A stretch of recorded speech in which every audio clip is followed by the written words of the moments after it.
guys, welcome back.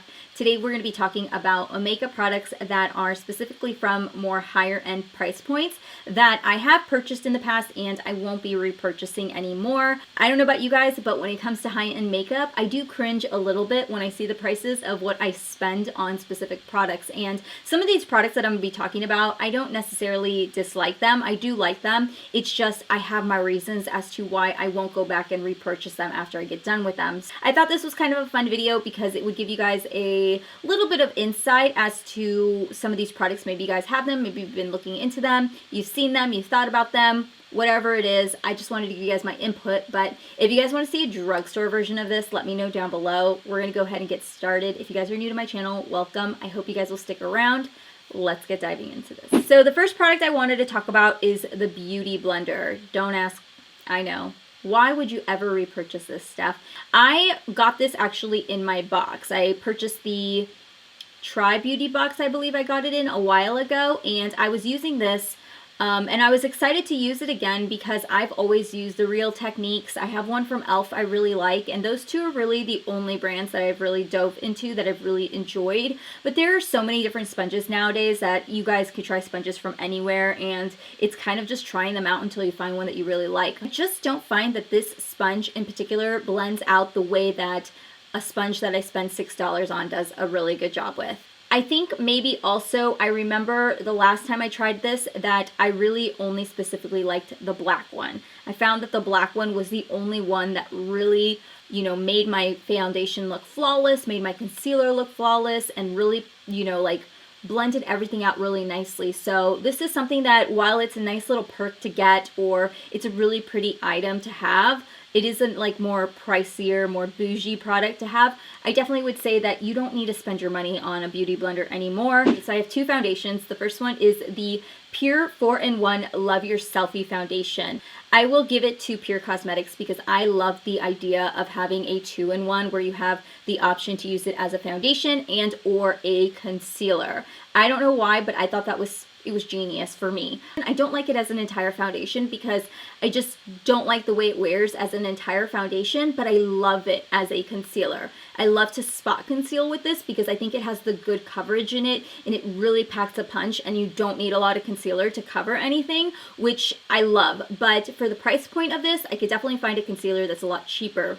Although this foundation doesn't work for me all over my face and it doesn't sit well throughout the day, I definitely think it's still a good foundation. It just doesn't work for me.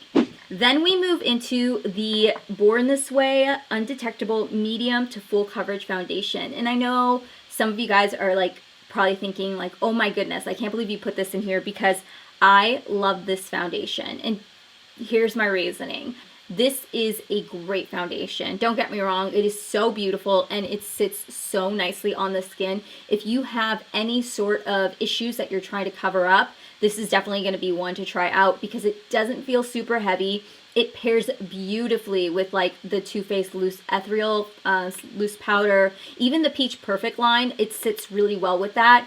The only reason I'm going to say that I wouldn't repurchase it once I'm done with this one, it'll be probably the last one that I get, is just because I find that I haven't really been diving into it. I don't really dive into it and I don't get as excited to use it as I do with like other foundations.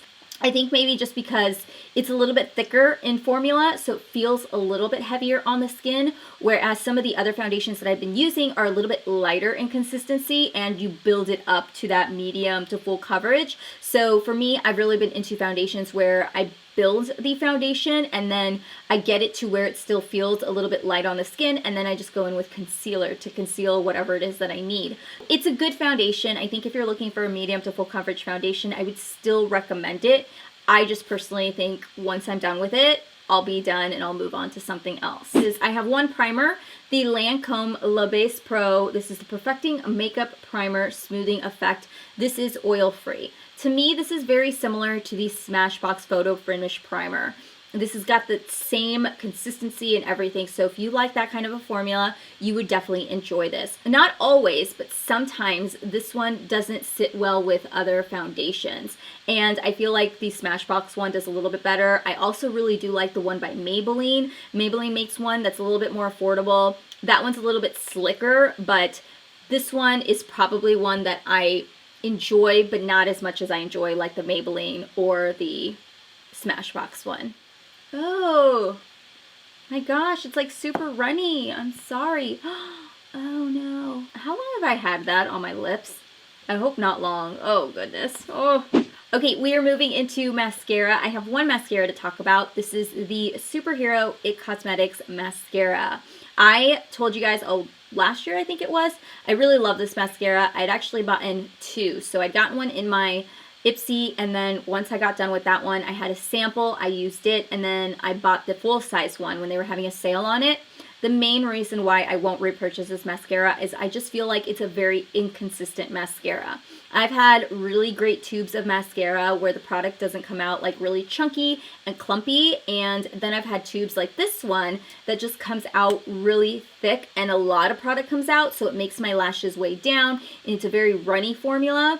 I kind of just got to that point this last time that I was like, I don't need this anymore. Like, there are so many great drugstore mascaras that really give me the same effect, that have good consistency throughout, you know, their entire production line. So that is why I'm not buying that one again, which is terrible because when I do get a good tube of mascara, I love this mascara and I use it up as much as possible, but it's just, you never know. The last product I have is the MAC Fix Plus Matte.